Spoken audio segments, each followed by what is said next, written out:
ಆನೇಕಲ್ ತಾಲೂಕಿನ ಸರ್ಜಾಪುರ ಹೋಬಳಿಯ ಚೊಂಬೇನಹಳ್ಳಿ ಗ್ರಾಮದಿಂದ ನೆರಿಗಾ ಗ್ರಾಮಕ್ಕೆ ಹೋಗುವ ಸಂಪರ್ಕ ರಸ್ತೆಯನ್ನು ಸರಿಪಡಿಸುವಂತೆ ಆಗ್ರಹಿಸಿ ಮತ್ತು ರಸ್ತೆಯಲ್ಲಿ ಬರುವ ಧೂಳು ಮತ್ತು ಹೊಗೆಯಿಂದ ಸಾರ್ವಜನಿಕರ ಆರೋಗ್ಯದ ಮೇಲೆ ಸಾಕಷ್ಟು ತೊಂದರೆಯಾಗುತ್ತಿದ್ದು ಕೂಡಲೇ ಸಮಸ್ಯೆಯನ್ನು ಬಗೆಹರಿಸುವಂತೆ ಒತ್ತಾಯಿಸಿ ಹಾಗೂ ಮೂಲಭೂತ ಸೌಕರ್ಯಗಳನ್ನು ಕಲ್ಪಿಸುವಂತೆ ರಾಜ್ಯ ಸರ್ಕಾರವನ್ನು ಒತ್ತಾಯಿಸಿ ಇಂದು ಯಮರೆ ಗ್ರಾಮ ಪಂಚಾಯಿತಿ ವ್ಯಾಪ್ತಿಯ ಚೊಂಬೇನಹಳ್ಳಿ ಮತ್ತು ಸುತ್ತಮುತ್ತಲಿನ ಗ್ರಾಮಗಳ ಅಪಾರ್ಟ್ಮೆಂಟ್ ನಿವಾಸಿಗಳು ಬೃಹತ್ ಪ್ರತಿಭಟನೆ ನಡೆಸಿದರು. ಇನ್ನು ಪ್ರತಿಭಟನಾಕಾರರು ಚೊಂಬೇನಹಳ್ಳಿಯಿಂದ ಯಮರೆ ಗ್ರಾಮ ಪಂಚಾಯಿತಿವರೆಗೆ ಪ್ರತಿಭಟನಾ ಜಾಥಾ ನಡೆಸಿ ಯಮರೆ ಗ್ರಾಮ ಪಂಚಾಯಿತಿ ಪಿಡಿಒ ಪ್ರವೀಣ್ ರವರಿಗೆ ಮನವಿ ಪತ್ರ ಸಲ್ಲಿಸಿ ಕೂಡಲೇ ಸಮಸ್ಯೆಗಳನ್ನು ಬಗೆಹರಿಸುವಂತೆ ಒತ್ತಾಯಿಸಿದರು.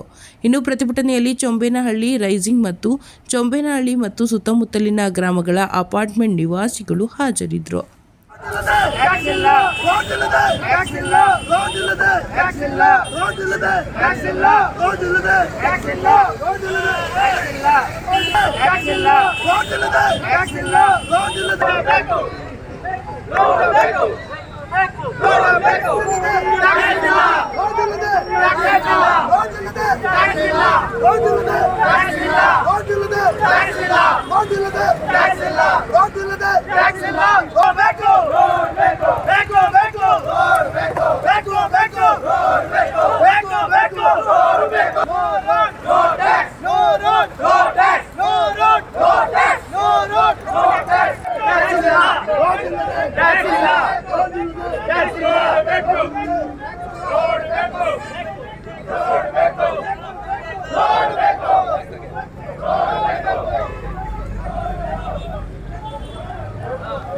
रोड बनाओ वोट पाओ, रोड बनाओ वोट पाओ।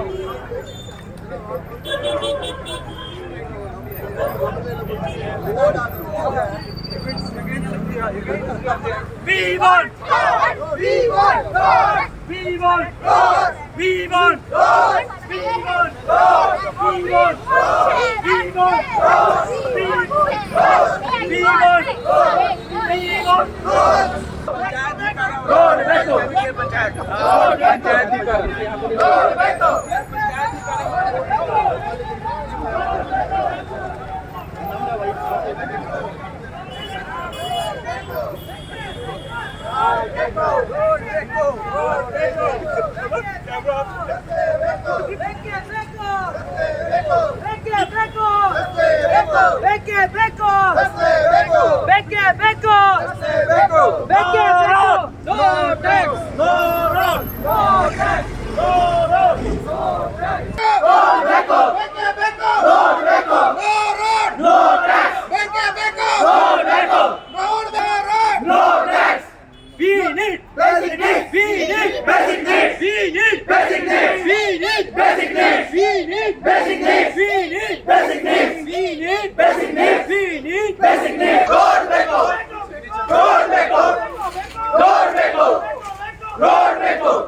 ಇದರಲ್ಲಿ ಮೇಡಮ್ ಅವರು ಹೇಳಿದಂಗೆ 2 ರಿಂದ 3 ವರ್ಷದಲ್ಲಿ ಹಂತ ಹಂತವಾಗಿ ನಮ್ಮ ಪಂಚಾಯತ್ಗೆ ಅಹವಾಲು ಕೊಟ್ಟಿದ್ದಾರೆ. ಅದರಂತೆ ಪಂಚಾಯತ್ನಿಂದ ನಾವು ಸಂಬಂಧಪಟ್ಟ ಇಲಾಖೆಗೆ ಅಂದರೆ ಲೋಕೋಪಯೋಗಿ ಇಲಾಖೆಗೆ 31/10/2022 ನಾವು ಅವರಿಗೆ ಈ ರೀತಿ ಆಗಿದೆ, ಜನಗಳು ಬಂದು ಈ ರೀತಿ ತೊಂದರೆ ಆಗುತ್ತೆ ಅಂತೇಳಿ ಹೇಳಿದ ಮೇಲೆ ಅವ್ರಿಗೆ ಕನ್ವೆ ಮಾಡಿದ್ವಿ, ಅಂದರೆ ಸಂಪರ್ಕಿಸಿ ಈ ರೀತಿ ಮಾಡಿರಿ ಅಂತ ಹೇಳಿದ್ವಿ. ಆಮೇಲೆ ಈ 2 ವರ್ಷದಿಂದ ಎಲ್ಲರಿಗೂ ಗೊತ್ತಿರೋಂಗೆ ರಸ್ತೆ ಸ್ಯಾಂಕ್ಷನ್ ಆಗಿತ್ತು. ಮುಂದಿನ ಏನಾಗಿದೆ ಸ್ಯಾಂಕ್ಷನ್ ಆಗಿರೋದು ಕಾಮಗಾರಿ ಪ್ರಾರಂಭ ಆಗಿದೆ ಬಿಟ್ಟಿರೋದೆಲ್ಲ ಸಂಬಂಧಪಟ್ಟ ಇಲಾಖೆಗೆ ಅಂದರೆ ಲೋಕೋಪಯೋಗಿ ಇಲಾಖೆಗೆ ಗೊತ್ತು. ಅದಕ್ಕೆ ಸಂಬಂಧಪಟ್ಟಾಗ ನಾವು ಫೋನಲ್ಲಿ ಮಾತಾಡಿದಾಗ AWL ಸಾಹೇಬರು ಬಂದು ಅದನ್ನೇನು ನೋಡ್ತೀನಿ ಅಂತ ಹೇಳಿದ್ದಾರೆ. ಹಂಗಾಗಿ ಕೊಟ್ಟಿರೋಂಥ ಅಹವಾಲನ್ನು ನಾವು ಸ್ವೀಕರಿಸ್ಬಿಟ್ಟು ಸಂಬಂಧಪಟ್ಟ ಇಲಾಖೆಗೆ ನಮ್ಮ ಕಾರ್ಯನಿರ್ವಾಹಕ ಅಧಿಕಾರಿಗಳ ಮೂಲಕ ಅವ್ರಿಗೆ ಲೆಟರ್ನ ಕಳಿಸೋ ವ್ಯವಸ್ಥೆ ಮಾಡಿ. ಸರ್, ಇಲ್ಲಿ ರಸ್ತೆ ಒಂದೇ ಸಮಸ್ಯೆ ಅಲ್ಲ, ಬೀದಿ ದೀಪ ಆಗಿರ್ಬೋದು, ಮೂಲಭೂತ ಸಮಸ್ಯೆಗಳು, ಸೌಕರ್ಯಗಳು ಹೇಳಿದ್ರು. ಹೋದ ವರ್ಷ ಬೀದಿ ದೀಪ ಮಾಡಿದ್ರು, ಅವ್ರಿಗೆ ಕೇಳ್ರಿ. ಬೀದಿ ದೀಪನ ಗ್ರಾಮ ಪಂಚಾಯತಿಂದ ಒದಗಿಸಿದೀವಿ ಮೇಡಮ್. ಅಲ್ಲ, ಕಸ ಸರಿಯಾದ ಸಮಯಕ್ಕೆ ಸರಿಯಾಗಿ ಕಸ ವಿಲೇವಾರಿ ಆಗ್ತಿಲ್ಲ. ಕಸ ವಿಲೇವಾರಿ ಅವ್ರೇನಾಗಿದೆ ಅಪಾರ್ಟ್ಮೆಂಟ್ಗಳಲ್ಲಿ ಇದು ಮಾಡಿದ್ದಾರೆ. STP ಬಂದ್ಬಿಟ್ಟು ಕುಡಿಯೋ ನೀರು ಬಂದ್ಬಿಟ್ಟು ಮುಂಚೆನೇ ನಾವು ಅಪಾರ್ಟ್ಮೆಂಟ್ ಇದು ಮಾಡಿದಾಗ ಪರ್ಮಿಷನ್ ಕೊಟ್ಟಾಗ ಅವರೇ ಇದು ಮಾಡಬೇಕು, ಅವರೇ ನಿರ್ವಹಣೆ ಮಾಡ್ಕೊಂಡು ಹೋಗ್ಬೇಕು. ಆ ರೀತಿ ವ್ಯವಸ್ಥೆನ ಅವ್ರು ಮಾಡ್ಕೊಂಡಿದ್ದಾರೆ. ನಮ್ದೇನು ಬೀದಿ ದೀಪ ಬರಬೇಕು, ಬೀದಿ ದೀಪನ ಹೋದ ವರ್ಷದಿಂದಲೇ ನಾವು ಅದನ್ನ ಇದು ಮಾಡಿದ್ದೀವಿ. ನೀರು ಪೂರೈಸ್ತಾ ಇಲ್ಲ ಅಂತ ಆರೋಪ ಇದೆಯಲ್ಲ ಸರ್? ನೀರು ಪೂರೈಸ್ತಾ ಇದ್ದಾರೆ ಸರ್, ಕೇಳಿ ಸರ್. ಪಂಚಾಯತಿ ಕಡೆ ಅವ್ರು ಮಾಡ್ಕೊಂತಿದ್ದಾರೆ. ನಮಗೆ ಏನಾಗಿದೆ ಅಂದ್ರೆ 2 ಬರುತ್ತೆ. 100% ಹ್ಯಾಂಡ್ ಓವರ್ ಆಗಿರಲ್ಲ. ಹ್ಯಾಂಡ್ ಓವರ್ ಆಗದಲ್ಲೇ ಇದ್ದಾಗ ಯಾವುದೇ ಅಪಾರ್ಟ್ಮೆಂಟ್ ಆಗಲಿ ಲೇಔಟ್ ಆಗಲಿ ಅವರು ನಿರ್ವಹಣೆ ಮಾಡ್ಕೊಂತಾರೆ. ಕಸ ವಿಲೇವಾರಿದಾಗಲಿ ಕುಡಿಯೋ ನೀರಿಂದು. ಅಲ್ಲ, ಕಸ ವಿಲೇವಾರಿ ಹೆಂಗೆ ಅಪಾರ್ಟ್ಮೆಂಟ್ ಅವರು ಎಲ್ಲಿ ತಗೊಂಡೋಗಿ ಡಂಪ್ ಮಾಡ್ಲಿಕ್ಕಾಗುತ್ತೆ? ಎಲ್ಲಿ ಈಗ ಏನ್ ಮಾಡ್ತಾರೆ ಕಸ ವಿಲೇವಾರಿ ಮಾಡಬೇಕು. ಸರ್, ಈಗ ನಾನು ಒಬ್ರು ಹೇಳಿದ್ರೆ ಆನ್ಸರ್ ಮಾಡ್ತಾರೆ. ಸರ್, ಈಗ ಪ್ರಶ್ನೆ ಇರುವಂತದ್ದು ರಸ್ತೆ. ಈ ರಸ್ತೆ PWD ಅಧಿಕಾರಿಗೆ ಇಲಾಖೆಗೆ ಬರೋದಾದ್ರೂ ಕೂಡ ನಿಮಗೆ ಒಂದು ಸಮಸ್ಯೆ ಬಂದಾಗ ನೀವು ಆ ಇಲಾಖೆಗೆ ಒತ್ತಾಕಿದ್ದೀರಿ, ನೀವು ಅದನ್ನ ಸರಿ ಮಾಡ್ಕೊಡಿ ಅಂತ. ಅವರು 3 ವರ್ಷದಿಂದ ಕೇಳ್ತಿದ್ದಾರೆ, ನೀವು ಅವ್ರು ಕೊಟ್ಟಿದ್ದೀರಿ. ಏನಾಯ್ತು ಅನ್ನೋಂಥದ್ದನ್ನ ನೋಡ್ಬೇಕಾಗಿರೋಂಥ ಜವಾಬ್ದಾರಿ ಕೂಡ ನಿಮ್ದು ಇರ್ತದೆ. ಅದು ಕೂಡ ಮೂಲಭೂತ. ಬರ್ತಾರೆ ಸರ್, ಅವ್ರು ಮಾತಾಡ್ತಾರೆ. ನೀವು ತಾನೇ ಸರ್ ಕೊಟ್ಟಿದ್ದೀರಾ ಅವ್ರಿಗೆ, ನಿಮಗೆ ಸಂಬಂಧಪಟ್ಟಿದ್ದು ಅಂತ ಕೊಟ್ಟಿದ್ದೀರಿ. ಅದೇನಾಯ್ತು ಅಂತ ಸ್ಟೇಟಸ್ ನೋಡೋಂಥದ್ದು ಯಾರು ಸರ್ ಜವಾಬ್ದಾರಿ? ಸರ್, ಒಂದ್ಸಲಿ ಎಲೆಕ್ಷನ್ ಬರೋವರೆಗೂ ಸ್ಯಾಂಕ್ಷನ್ ಆಗಿತ್ತು ರೋಡು. ಅದಾದ್ಮೇಲೆ ಕಾಮಗಾರಿ ಆಗಿಲ್ಲ. ಈಗ ಇವ್ರನ್ನೇ ಅಲ್ಲಿನ ಗ್ರಾಮಸ್ಥಿಗೆ ಗೋಪಾಲ್ ಅವ್ರು ಇದ್ದಾರೆ, ತಿಳ್ಕೊಂಡಿರೋ ಅವ್ರಿಗೆ ಕೇಳಿ ನೋಡ್ರಿ. ಅವ್ರು ಅಲ್ಲಿ ವಿಚಾರಿಸಿದಾಗ ಹಿಂಗೆ ಫಂಡ್ ಅಲೋಕೇಶನ್ ಆಗಿದೆ, ಆ ಸಂಬಂಧಪಟ್ಟ ಇಲಾಖೆಗೆ ಸಂಬಂಧಪಟ್ಟಿದ್ದು. ನಾವು ಅದಕ್ಕೆ ಉತ್ತರ ನಾನು ಏನು ಗೊತ್ತಿದ್ದಾರೆ, ನಾನೇನು ಆನ್ಸರ್ ಮಾಡ್ತೀನಿ. ಅವರು ಟ್ಯಾಕ್ಸ್ ಕೊಟ್ಟೋದು ನಿಮ್ ಗ್ರಾಮ ಪಂಚಾಯತಿಗೆನೆ ರೋಡ್ ಬರೋದು ಈಗ ಅವರು ಆಯ್ತು. ಹೇಳಿದ್ನಲ್ಲ, ಈಗ ಸಂಬಂಧಪಟ್ಟ ತುರ್ತು ಏನಾದ್ರು ಇದ್ರೆ JCB 1-2 ದಿನ ಇದ್ರೆ ನಾವು ಪಂಚಾಯತಿಂದ ಮಾಡಿಸ್ಕೊಡ್ತೀವಿ, ತೊಂದರೆ ಇಲ್ಲ. ಸರ್, ಸೈವನ್ ಸಿಎಸ್ ಅಪಾರ್ಟ್ಮೆಂಟ್ ಸರ್, ಒಂದೇ ಒಂದು ನಿಮಿಷ. ಸೈವನ್ ಸಿಎಸ್ ಅಪಾರ್ಟ್ಮೆಂಟ್ ಮುಂದೆ ದೊಡ್ಡ ಗುಂಡಿ ಆಗಿದೆ. ಅಲ್ಲಿ ಕೇಳಿದ್ವಿ, ಏನೋ ಪಂಚಾಯತಿಯಿಂದ ಏನು ಹೆಲ್ಪ್ ಆಗಿಲ್ಲ. ಯಾರೋ ರೆಸಿಡೆನ್ಸ್ ಏನೋ ಮಣ್ಣು ತರಿಸಿ ತುಂಬಿದ್ರು, ಅದು ಉಲ್ಟಾ ಪುಲ್ಟಾ ಹೆಂಗೋ ಹಾಕೊಂಡು ಹೋಗಿದೆ. ಅದನ್ನು ಒಂದು ಸ್ವಲ್ಪ ನೋಡಿ ಸರ್. ಸರ್, ಈಗ ರಸ್ತೆ ಹಾಳಾಗೋದಕ್ಕೆ ಯಾವ್ಯಾವ ಗುಂಡಿಗಳು ಬಿದ್ದಿದ್ದಾವೆ ಅವ್ರ ಇಲಾಖೆಯವ್ರು ಬರ್ತಾರೆ ಸರ್. ಅವ್ರು ಮಾಡ್ಲಿಲ್ಲ ಅಂದ್ರೆ ನಾವು ಮಾಡ್ಕೊಡ್ತೀವಿ ಅಂತ ಹೇಳಿದ್ನಲ್ಲ. ಸಿಮೆಂಟ್ ಧೂಳಿಂದ ತುಂಬಾ ತೊಂದರೆ ಆಗ್ತಿದೆ ಅಂತ ಹೇಳಿ ಗ್ರಾಮ ಪಂಚಾಯತಿಗೆ ದೂರು ಕೊಟ್ಟಿದ್ದಾರೆ. ಅದ್ರ ಬಗ್ಗೆ ಏನ್ ಕ್ರಮ ತಗೊಂಡ್ರಿ?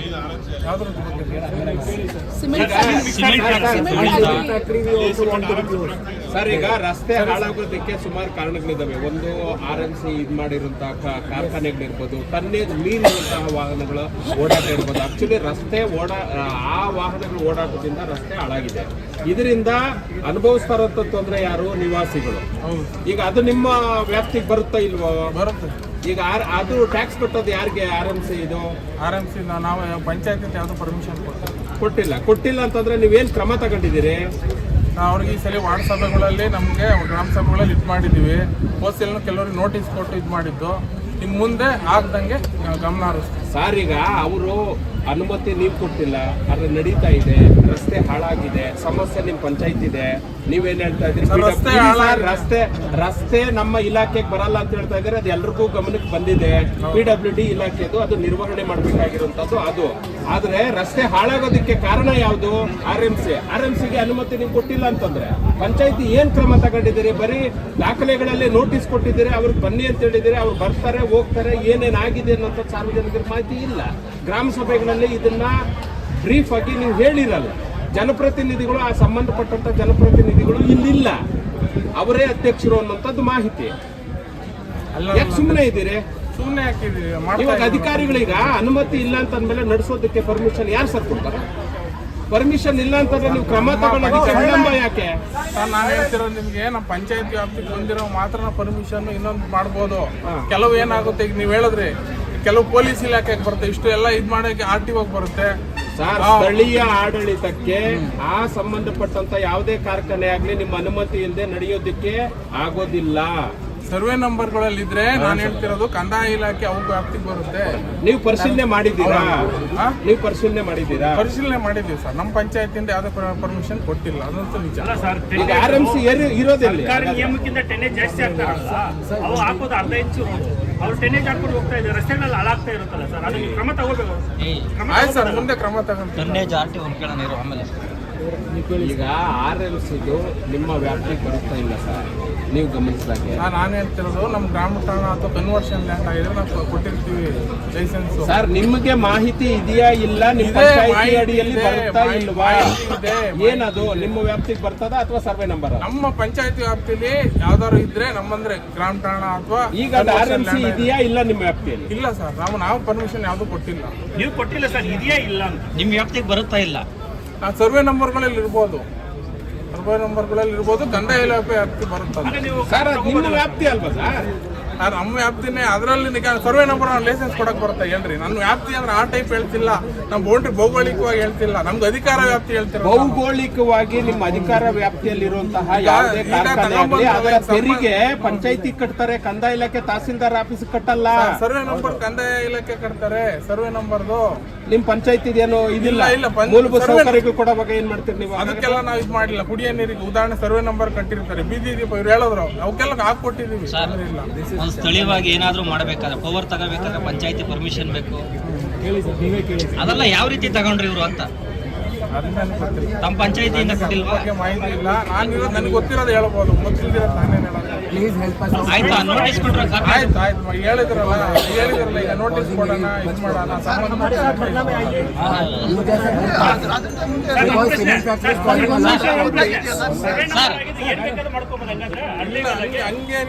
ಸರಿ, ಈಗೆಲ್ಲ ಗೊತ್ತಾಗಿದೆಯಲ್ಲ, ಮುಂದೆ ಏನ್ ಕ್ರಮ ತಗೊಂತೀರಾ? ಸರ್ ಈಗ ನಮ್ಮ ಮುಂದಿನ ವಾರದಲ್ಲಿ ಬಾಡಿ ಮೀಟಿಂಗ್ ಇದೆ. ಬಾಡಿ ಮೀಟಿಂಗ್ ಅಲ್ಲಿ ಇಟ್ಬಿಟ್ಟು ಈ ರೀತಿ ಆಗಿದೆ, ಈ ಜನ ಬಂದು ಹೇಳಿದ್ದಾರೆ, ಕ್ರಮ ಕೈಗೊಳ್ಳಲೇಬೇಕು, ಕೈಗೊಳ್ತೀವಿ ಸರ್. ಸಂಬಂಧಪಟ್ಟ ಇಲಾಖೆಗೆ ಬರ್ತೀವಿ, ನಮ್ಮ ಮೇಲಾಧಿಕಾರಿಗಳು. ಅದು ನಾನು ಹೇಳಕ್ಕಾಗಲ್ಲ ಸರ್, ನಾನು ಒಬ್ಬನೇ ಅಲ್ಲ ಇಲಾಖೆ, ಎಲ್ಲ 29 ಇಲಾಖೆ ಸೇರಿ ಗ್ರಾಮ ಪಂಚಾಯತಿ ಆಗಿದೆ. ಸರ್ ಇಷ್ಟೆಲ್ಲ ನಡೆದ್ರು ಇಲಾಖೆಗಳು ಬರ್ಬೇಕಲ್ವಾ ಸರ್? ಹತ್ತಿರಕ್ಕೆ ಅವರಿಗೆ ಬರ್ಬೇಕಲ್ವಾ ಸರ್? ಇನ್ಫಾರ್ಮ್ ಮಾಡ್ತೀವಿ. ನೋಟಿಸ್ ಕೊಟ್ಟಿದ್ದೀರಾ ಈ ಮುಂದೆನೆ? 106 ಜನ ಬಂದು ಅರ್ಜಿ ಕೊಟ್ಟಿದ್ದಾರೆ, ಅಧ್ಯಕ್ಷರ ಬರ್ಬೋದಾಯ್ತಲ್ಲ ಸರ್? ಸರ್ ಈಗ ಇವ್ರು ಈಗ ಬಂದಿರೋ ಸರ್, ಅರ್ಧ ಗಂಟೆ ಆಗಿದೆ. ಇಲ್ಲ, ಅಧ್ಯಕ್ಷರ ದೂರ ಏನಿಲ್ಲ, ಆಯ್ತು. ಈಗ PWD ಲಿಸ್ಟ್ ಇಲ್ಲ ಇದೆ ನಿಮ್ಮ ರೋಡ್. ಈಗ ನೋಡಿ, ನಾನು ಬಂದು ಲೋಕಲ್ ಇಲ್ಲ, ನಾನು ಸರ್ಜಾಪುರ ಹೋಗಲಿಲ್ಲ, ಹಂಗಾಗಿ ನೋಡಿ ಲಿಸ್ಟೇ ತಗೊಂಡು ಬಂದೆ ನಾನು, ಯಾರ ಕಡೆ ಕಳಿಸ್ತೀನಿ. Sir last time MP approval letter ನಮಗೆ MP ಗ್ರ್ಯಾಂಟು ಯಾವುದು ಬಂದಿಲ್ಲ ಮೇಡಮ್. PWD ಅಂತೂ ಈ ಸಂಬಂಧಪಟ್ಟ ಈ ಏರಿಯಾ ಕಡೆ ₹1 ಕೇಳಿ ನೋಡಿ. ಅಕಸ್ಮಾತ್ ಈಗ ನಮ್ಮ ಆಫೀಸ್ಗೆ ಯಾರನ್ನ ಬೇಕಾದ್ರೆ ಬರೀ ಎಲ್ಲ ಫೈಲ್ಸ್ ಹುಡುಕಿ ನೋಡಿ, ಯಾರನ್ನ ದುಡ್ಡು ಬಂದು ಮಾಡಿ. ఆల్రెడీ రోడ్ శాంక్షన్ అయ్యిందని ఇందాక కూడా చెప్పారు ಇಲ್ಲ ಸರ್, కదా. సర్వే చేయాలి, ఫోటోలు వేయాలి, విడుదల చేయాలి, ಇವರು ಯಾರು ಮೀಟ್ ಮಾಡಬೇಕು ಸರ್. ಇಲ್ಲ ಇವಾಗ ಈಗ ಏನು ಗೊತ್ತಿಲ್ಲ ಸರ್, ಸೊಲ್ಯೂಷನ್ ಅಂತಂದ್ರೆ ಈಗ ನಮ್ಮ PWDಗೆ ರೋಡ್ ಸೇರ್ಕೊಂಡಿದ್ರೆ ಅದಕ್ಕೆ ನಾವು ಪ್ರಪೋಸಲ್ ಕಳಿಸ್ಕೊಡ್ತೀವಿ. ಈಗ PRED ಇದೆ,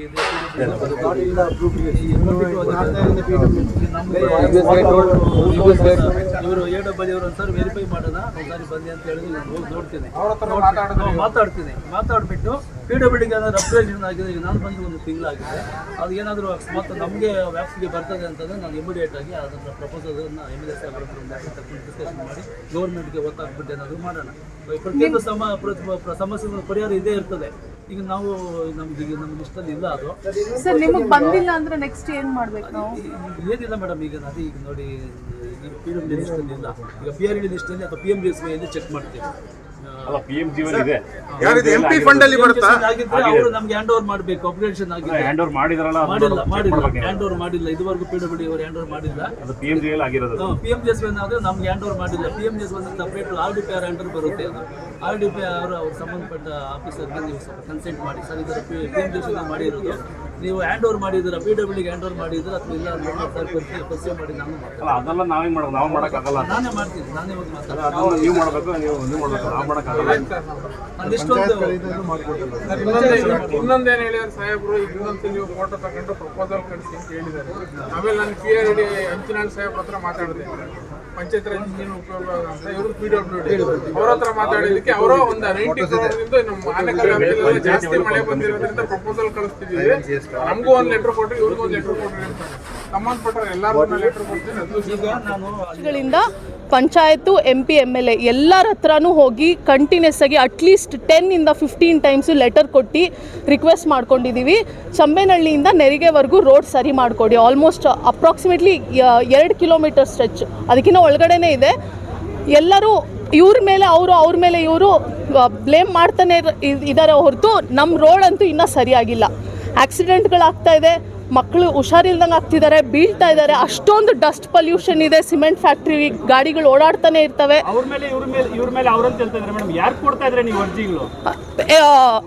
ಫಸ್ಟು ಪಂಚಾಯತ್ಗೆ ಕೊಟ್ವಿ, ಆಮೇಲೆ ಅವರು MP ಹತ್ರ ಮಾತಾಡಿ ಅಂತಂದ್ರು. ಬಿಕಾಸ್ ಆ ರೋಡ್ MP ಕೆಳಗಡೆ ಬರುತ್ತೆ ಅಂತಂದ್ರು. MP ಅವ್ರ ಹತ್ರ ಮಾತಾಡಿದ್ವಿ, PWD ಅವ್ರ ಹತ್ರ ಮಾತಾಡಿದ್ವಿ, ಎಲ್ಲರ ಹತ್ರ ಮಾತಾಡಿದ್ದೀವಿ. ಎಲ್ಲೆಲ್ಲಿ ನಾವು ನಮ್ಮ ವಾಯ್ಸ್ ರೇಸ್ ಮಾಡೋಕ್ಕಾಗುತ್ತೋ ಎಲ್ಲ ಕಡೆ ಮಾಡಿದ್ದೀವಿ. ಆನ್ಲೈನ್ ಪೋರ್ಟಲ್ಸಲ್ಲಿ ಕಂಪ್ಲೇಂಟ್ ರೇಸ್ ಮಾಡಿದ್ದೀವಿ, ಟ್ವಿಟರಲ್ಲಿ ಮಾಡಿದ್ದೀವಿ, ಎಲ್ಲ ಕಡೆ ಎಲ್ಲೆಲ್ಲಿ ಸಾಧ್ಯ ಇರುತ್ತೋ ಮಾಡಿದ್ದೀವಿ ಸರ್. ಕೊಟ್ಟಿದ್ದೀವಿ ಎಲ್ಲ ಅಸೋಸಿಯೇಷನ್ ಸೇರ್ಕೊಂಡು. ಹೌದು, ಸರ್ಕಾರಕ್ಕೆ, ಎಲ್ಲ ಸರ್ಕಾರಕ್ಕೆ ಫಸ್ಟ್ ಕಾಂಗ್ರೆಸ್ MP ಇದ್ರು, ಅವ್ರಿಗೂ ಲೆಟರ್ ಕೊಟ್ಟಿದ್ದೀವಿ. ಇವಾಗ ಕರೆಂಟ್ BJP ಅವರಿದ್ದಾರೆ, ಅವ್ರಿಗೂ ಲೆಟರ್ ಕೊಟ್ಟಿದ್ದೀವಿ. ಸೊ ಇದುವರೆಗೂ ನಮಗೇನು ಸಹಾಯ ಆಗಿಲ್ಲ. ಅದರಿಂದ ನಾವು ಇವಾಗ ರೋಡ್ಗೆ ಇಳಿದು ಬರೋ ಪರಿಸ್ಥಿತಿ ಆಗಿದೆ ಸರ್. ನಮಗೆ ಫಸ್ಟು ರೋಡ್ ಸರಿ ಮಾಡಿಕೊಡ್ಬೇಕು. ಫಸ್ಟ್ ಸ್ಟ್ರೀಟ್ ಲೈಟ್ಸ್ ಇರಲಿಲ್ಲ. ಬೇಸಿಕ್ ನೀಡ್ಸ್ ಏನೇನಿದೆಯೋ ಸ್ಟ್ರೀಟ್ ಲೈಟ್ಸು, ರೋಡ್ಸು, ಮತ್ತೆ ಸೀವೇಜ್ ಪ್ರಾಬ್ಲಮ್ ಇದೆ. ಅದು ಡಸ್ಟ್ಬಿನ್, ಗಾರ್ಬೇಜ್ ಕಲೆಕ್ಷನ್ ಕರೆಕ್ಟಾಗಿ ಆಗ್ತಾ ಇಲ್ಲ. ಇದೆಲ್ಲ ಮಾಡಿಕೊಡ್ಬೇಕು. ಬೇಸಿಕ್ ನೀಡ್ಸ್ ಏನೇನಿದೆಯೋ ಎಲ್ಲ ಕರೆಕ್ಟ್ ಮಾಡಿಕೊಡ್ಬೇಕು. ಬಟ್ ಜಾಸ್ತಿ ಸ್ಟ್ರೆಸ್ ಇರೋದು ನಮ್ಮದು ರೋಡ್ ಪ್ರಾಬ್ಲಮ್ಮು. ಅದನ್ನು ತಂದಿದ್ದೀವಿ ಸರ್. ಲಾಸ್ಟ್ 3 ಇಯರ್ಸಿಂದ ಒಂದು ಅಟ್ಲೀಸ್ಟ್ 10 ಅಪ್ಲಿಕೇಶನ್ಸ್ ಕೊಟ್ಟಿದ್ದೀವಿ. ಎಲ್ಲ ಪ್ರೂಫ್ ಇದೆ. ಗ್ರಾಮ ಸಭೆಯಲ್ಲಿ ಕಂಟಿನ್ಯೂಸ್ ಆಗಿ ವಾಯ್ಸ್ ರೇಸ್ ಮಾಡ್ತಾನೆ ಇದ್ದೀವಿ. ಆದ್ರೂ ಇದುವರೆಗೂ ಏನೂ ನಡೆದಿಲ್ಲ. ಆ ರೋಡು ತಿಂಗಳ ಪರಿಸ್ಥಿತಿ ಹೀನಾಯವಾಗ್ತಾ ಇದೆ ಹೊರತು ಒಂದು ಸ್ವಲ್ಪನೂ ಬೆಟರ್ ಏನೂ ಆಗೇ ಇಲ್ಲ. ನಿಮ್ಮ ಅಪಾರ್ಟ್ಮೆಂಟಲ್ಲಿ ಬಿಲ್ಡರ್ಗಳೆಲ್ಲ ಇರ್ತಾರೆ, ಬಿಲ್ಡರ್ಗೆ ಹೇಳಿದ್ರ? ಇಲ್ಲ ಮಾಡಿಸ್ಕೊಡ್ತೀವಿ ಅಂತ ಪಂಚಾಯತ್ ಅವ್ರು ಮಾಡಿಕೊಡ್ತಾರೆ ಅಂತ ಹೇಳಿದ್ರು. ಪಬ್ಲಿಕ್ ರೋಡ್ ಅಲ್ವಾ ಸರ್, ಮಾಡಿಕೊಡ್ತೀನಿ ಅಂತ ಹೇಳಿದ್ರು. ಎಲ್ಲರೂ ಮಾಡಿಸ್ಕೊಡ್ತಾರೆ ಅಂತ ಹೇಳಿದ್ದಾರೆ. ಇವಾಗ ಅಷ್ಟೊಂದು ಪಾಪ್ಯುಲೇಷನ್ ಇದೆ, ಮಾಡಿಸ್ಕೊಡ್ಬೇಕಲ್ವಾ? ಎಷ್ಟು ಆಲ್ಮೋಸ್ಟ್ 1000 ಅಪಾರ್ಟ್ಮೆಂಟ್ಸ್ ಮೇಲಿದೆ. ಅಪಾರ್ಟ್ಮೆಂಟು ವಿಲ್ಲಾ 1000 ರೆಸಿಡೆನ್ಸ್ ಇದ್ದಾರೆ. ಅದಕ್ಕೆ ನೋಡಿ, ಪ್ರೆಸಿಡೆಂಟ್ ಆಗಿರಲಿ, ಇಲ್ಲಾಂದರೆ MP ಆಗಿರಲಿ, MLA ಆಗಿರಲಿ, ಎಲ್ಲರೂ ಮಾಡಿಸ್ಕೊಡ್ತೀವಿ ಅಂತ ಲಾಸ್ಟ್ ಟೈಮು DK ಸುರೇಶ್ ಅವ್ರ ಹತ್ರ ಲೆಟರ್ ಕೊಟ್ಟರೆ ಅಪ್ರೂವಲ್ ಆಗಿದೆ ಅಂತ 1.96 crores ಅಪ್ರೂವಲ್ ಆಗಿದೆ ಅಂತ ಲೆಟರ್ ತೋರಿಸಿದ್ರು ನಮಗೆ. ಇವಾಗ ನೋ ಫಂಡ್ಸ್. ಜಸ್ಟ್ ಎಲೆಕ್ಷನ್ಗೆ 3-4 ಮಂತ್ಸ್ ಮುಂಚೆ. ಆಮೇಲೆ ಇವಾಗ ಫಂಡ್ಸ್ ಇಲ್ಲ, ಗೌರ್ಮೆಂಟ್ ಹತ್ರ ಫಂಡ್ಸ್ ಇಲ್ಲ. ನಮಗೆ ಗೊತ್ತಿಲ್ಲ, ಆಗುತ್ತೆ, ಮುಂದೆ ನೋಡ್ಕೊಳ್ಳೋಣ. ಈ ಥರ ಕೇರ್ ಫ್ರೀ ಆಟಿಟ್ಯೂಡ್ ಎಲ್ಲರ ಹತ್ರನೂ ಅದೇ ಇರೋದು. ಈ ಸಮಸ್ಯೆ ಇಷ್ಟು ಪೀಕ್ ಲೆವೆಲ್ ಬರೋವಾಗ ನೀವು ಹೋರಾಟ ಮಾಡಿದ್ದೀರಿ. ಈ ಪೀಕ್ ಲೆವೆಲ್ ಬರೋದಕ್ಕಿಂತ ಮುಂಚೆ ಯಾವಾಗ ಸಮಸ್ಯೆ ಶುರುವಾಯಿತು ಸರ್? 3 ವರ್ಷ ಆಯಿತು ಸರ್. ಇವಾಗ ನೀವೆಲ್ಲರೂ ಬಂದಿದ್ದೀರಾ, ನೀವು ಅನ್ಕೊಂಡಿದ್ದೀರಾ ನಾವು ಇವಾಗ ಪೀಕ್ ಲೆವೆಲ್ಗೆ ಬಂದ್ಮೇಲೆ ಮಾಡ್ತಿದ್ದೀವಿ ಅಂತ. ಇಲ್ಲ, 3 ವರ್ಷದಿಂದ ಸತತವಾಗಿ ಮಾಡ್ತಾನೆ ಇದ್ದೀವಿ. ಎಷ್ಟೊಂದು ಸತಿ ಪಂಚಾಯತ್ ಹತ್ರ ಸೇರಿದ್ದೀವಿ. MP MLA ನಾನು ಹೇಳ್ತಾ ಇದ್ದೀನಲ್ಲ, ಎಲ್ಲರ ಹತ್ರ ಹೋಗಿ ಮಾತಾಡಿದ್ದೀವಿ. ಇಲ್ಲಿ ಎಲೆಕ್ಷನ್ ಟೈಮಲ್ಲಿ ಕ್ಯಾನ್ವಸ್ ಮಾಡೋಕ್ಕೆ ಬರ್ತಾರಲ್ಲ, ಒಂದೊಂದು ಪಂಚಾಯತಿಗೆ ಒಂದೊಂದು ಸತಿ ಬರ್ತಾರೆ.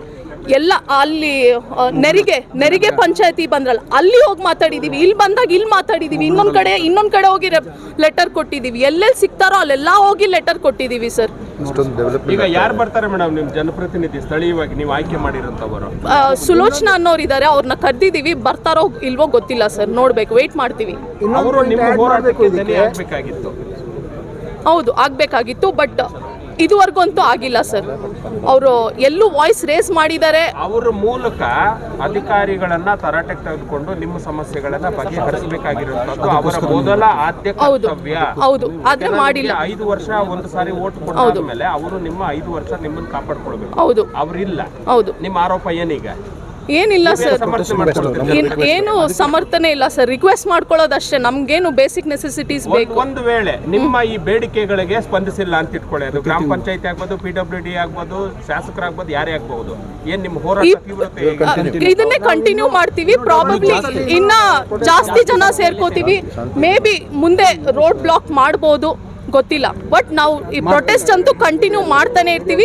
10 ರಿಂದ 15 ಸಾವಿರ ರೂಪಾಯಿ ಕಂದಾಯ ಕಟ್ತಾ ಇದೀವಿ ಒಬ್ಬೊಬ್ರು ಇಲ್ಲಿರೋರು. ಟ್ಯಾಕ್ಸ್ BBMP ಕಿಂತ ಜಾಸ್ತಿ ಇದೆ. ನಮಗೆ ಏನು ಫೆಸಿಲಿಟೀಸ್ ಇಲ್ಲ. ರಸ್ತೆ ಆಗಲಿ, ನೀರಾಗಲಿ, ಲೈಟ್ ಆಗಲಿ, ಯಾವುದೇ ಥರ ಇದೂ ಸಿಗ್ತಾ ಇಲ್ಲ ನಮಗೆ. ನಾವು ಯಾಕೆ ಕಂದಾಯ ಕಟ್ಟಬೇಕು ಹೇಳಿ? ಇಲ್ಲಿ ಪಂಚಾಯತ್ನ ಕೇಳಿದ್ರೆ ಎಲ್ಲ ಇಲ್ಲಿಗೆ ಹೋಗುತ್ತೆ ದುಡ್ಡು, ಆದರೆ ₹1 ಖರ್ಚು ಮಾಡ್ತಾ ಇಲ್ಲ ರೋಡ್ ಮಾಡೋಕ್ಕೆ. ಸ್ಟ್ರೀಟ್ ಲೈಟ್ ಕೊಡೋಕ್ಕಾಗಲಿ ಏನೇ ಫೆಸಿಲಿಟೀಸು ಕೊಟ್ಟಿಲ್ಲ. ಏನಕ್ಕೆ ಟ್ಯಾಕ್ಸ್ ಕಟ್ಟಬೇಕು ಹೇಳಿ? ನೀವೇ ಹೇಳಿ. ಟ್ಯಾಕ್ಸು ಸಿಕ್ಕಾಪಟ್ಟೆ, ಒಂದಕ್ಕೆ ಡಬಲ್ ಟ್ಯಾಕ್ಸು. BBMBಕ್ಕಿಂತ ಜಾಸ್ತಿ ಟ್ಯಾಕ್ಸ್ ಕಟ್ತಾ ಇದ್ದೀವಿ, ಕಂದಾಯ ಕಟ್ತಾ ಇದ್ದೀವಿ ಇಲ್ಲಿ. ಟ್ಯಾಕ್ಸ್ ಬಾಯ್ಕಾಟ್ ಮಾಡಲೇಬೇಕಾಗತ್ತೆ. ಆ ಪರಿಸ್ಥಿತಿ ಬಂದಿದೆ ಇವಾಗ ನಮಗೆ. ಅಲ್ಲ, ಈಗ ಬೇಸಿಕ್ ನೀಡ್ಸೇ ಇಲ್ವಾ ಸರ್ ನಿಮ್ಮ? ಇಲ್ಲವೇ ಇಲ್ಲ. ರಸ್ತೆ ದುರಸ್ತಿ ಒಂದೇ ಅಲ್ಲ ಸರ್, ಬೀದಿ ಮೇಡಮ್ ಹೇಳ್ದಂಗೆ ಬೀಳ್ತಾ ಇದ್ದಾರೆ ಜನಗಳಲ್ಲೇ. ಗಾಡಿಗಳಲ್ಲಿ ಓಡಿಸಿ ಬಿದ್ದು ಚಿಕ್ಕ ಮಕ್ಕಳನ್ನ ಕರ್ಕೊಂಡೋಗಿ ಆಕ್ಸಿಡೆಂಟ್ಗಳಾಗ್ತಾ ಇದೆ, ತೊಂದರೆಗಳಾಗ್ತಾ ಇದೆ ಜನಗಳಿಗೆ. ಡಸ್ಟು, ಲಾರಿಗಳು, ಸಿಕ್ಕಾಪಟ್ಟೆ ಇದುಗಳು, ಎಲ್ಲರಿಗೂ ತುಂಬಾ ತೊಂದರೆ ಆಗ್ತಾ ಇದೆ. ಏನಾದರೂ ಕ್ರಮ ತಗೊಳ್ಳೇಬೇಕು. ಇದೇ ತರ ನಾವು ಪ್ರತಿ ಮೂರನೇ ಶನಿವಾರ ಇದೇ ತರ ಸಾಮೂಹಿಕವಾಗಿ ಶಾಂತಿಯುತವಾಗಿ ಧರಣಿ ನಡೆಸಲಿಕ್ಕೆ ಒಂದು ಪ್ರಯತ್ನ ಇದೆ. ಇದನ್ನು ಕಂಟಿನ್ಯೂ ಮಾಡ್ತಾ ಇರ್ತೀವಿ ಎಲ್ಲಿವರೆಗೂ ನಮ್ಮ ಬೇಡಿಕೆಗಳು ಈಡೇರಲ್ವೋ, ಎಲ್ಲಿವರೆಗೂ ಜನಪ್ರತಿನಿಧಿಗಳನ್ನ ನಮ್ಮ ಹಾಲನ್ನು ಸ್ವೀಕರಿಸೋದಿಲ್ವೋ ಅಲ್ಲಿವರೆಗೂ ಈ ಸತತ ಪ್ರಯತ್ನ ನಡೆದೇ ಇರುತ್ತೆ. ರೆಸಿಡೆನ್ಸು ನೂರಾರು ಸಂಖ್ಯೆಯಲ್ಲಿ ಬಂದು ಪಂಚಾಯತಿ ಮುಂದೆ ಪ್ರತಿಭಟನೆ ಮಾಡ್ತಿದ್ದೀರಾ, ಆದರೆ ಯಾವೊಬ್ಬ ಅಧಿಕಾರಿಯೂ ಸಹ ಚುನಾಯಿತ ಪ್ರತಿನಿಧಿಯು ಇದುವರೆಗೂ ಸಹ ಬಂದಿಲ್ಲ. ನಿಮ್ಮ ಬೇಡಿಕೆ ಏನಂತ ಕೇಳಲೇ ಇಲ್ಲ, ಇದ್ರ ಬಗ್ಗೆ ಇಲ್ಲ. ನಾವು ಕರೆ ಮಾಡಿದ್ವಿ, ಅವ್ರು ಬರ್ತಾ ಇದ್ದಾರೆ, ಬಂದು ನಮ್ಮ ಇಲ್ಲ ಬರ್ತಾ ಇದಾರೆ ಅಂತ ನಮ್ಗೆ ನಂಬಿಕೆ ಇದೆ. ಬರ್ತಾರೆ, ನಮ್ಮ ರಿಕ್ವೆಸ್ಟ್ನ ಅವ್ರಿಗೆ ಸಬ್ಮಿಟ್ ಮಾಡ್ಲಿಕ್ಕೆ ಒಂದು ನಮ್ಮ ಲೆಟರ್ ಕೊಡ್ತಾ ಇದ್ದೀವಿ. ಅದರ ನಂತರ ಮತ್ತೊಂದು ತಿಂಗಳು, ನೆಕ್ಸ್ಟ್ ತಿಂಗಳು ನಾವು ಮತ್ತೆ ಅದೇ ಮೂರನೇ ಶನಿವಾರ ಇದೇ ಥರ ಜಮಾಯಿಸಿ ಮತ್ತು ಶಾಂತಿಯುತವಾಗಿ ಧರಣಿ ನಡೆಸಿ ನಮ್ಮ ಬೇಡಿಕೆಗಳು ಈಡೇರ್ತವೆ ಅನ್ನೋದು ನಂಬಿಕೆ ಇದೆ ಸರ್ ನಮಗೆ. ಅದರವರೆಗೂ ನಾವು ಅಲ್ಲಿವರೆಗೂ ಹೋರಾಟ ಮುಂದುವರಿಸ್ತೀವಿ. ನಂಬಿಕೆ ಇದೆ, ಮುಂದುವರಿಸ್ತೀವಿ ನಾವು. ಇವತ್ತು ಚೆಮ್ಮೈನಲ್ಲಿ ರೈಸಿಂಗ್ ಅನ್ನೋ ಒಂದು ಸಂಘದಿಂದ ಏನು ರೆಸಿಡೆಂಟ್ಸ್ ಇದ್ದಾರೆ, ಸಾವಿರಾರು ಜನ ಇವತ್ತು ರಸ್ತೆ ಮತ್ತು ಈ ಬೇಸಿಕ್ ನೀಡ್ಸ್ ಕೊಟ್ಟಿಲ್ಲ ಅಂತೇಳಿ ನಾವು ರಸ್ತೆಗೆ ಬಂದು ಧರಣಿಯನ್ನು ಮಾಡ್ತಾಯಿದ್ದೀವಿ ಶಾಂತಿಯುತವಾಗಿ. ರಸ್ತೆ ಮತ್ತು ಈ ಏನು ನಮ್ಮ ಮೂಲ ಸೌಕರ್ಯಗಳು ಕೊಡಬೇಕಾದಂಥ ಕರ್ತವ್ಯ ಸರ್ಕಾರದ್ದು. ಆ ಸರ್ಕಾರ ಎಲ್ಲೋ ಒಂದು ಕಡೆ ಫೇಲ್ ಆದಾಗ ಈ ರೀತಿ ಜನ ಜಾಗೃತರಾಗ್ತಾರೆ. ಅವರ ಒಂದು ನೀಡ್ಸನ್ನು ಫುಲ್ಫಿಲ್ ಮಾಡಲಿಕ್ಕೆ ವಾಯ್ಸ್ ರೈಸ್ ಮಾಡಬೇಕಂತ ಪ್ರಮೇಯಗಳು ಬರ್ತವೆ. ಇವತ್ತು ನಮ್ಮ ಚೆಮ್ಮೈನಹಳ್ಳಿ ವತಿಯಿಂದ ಎಲ್ಲ ರೆಸಿಡೆಂಟ್ಸು ಇವತ್ತು ಬೀದಿಗಿಳಿದು ನಮ್ಮ ಹಕ್ಕುಗಳನ್ನ ಕೊಡಿ ಅಂತೇಳಿ ಹಂಗಲಾಯಿಸ್ತಾ ಇದ್ದಾರೆ. ಅದರಿಂದ ಎಲ್ಲ ಅಧಿಕಾರಿಗಳು ಏನು ಜನಪ್ರತಿನಿಧಿಗಳಿದ್ದಾರೆ ಅವ್ರ ಕರ್ತವ್ಯ ಆಗುತ್ತೆ, ಅವ್ರ ಕರ್ತವ್ಯನ ಸರಿಯಾಗಿ ಪಾಲಿಸಬೇಕು.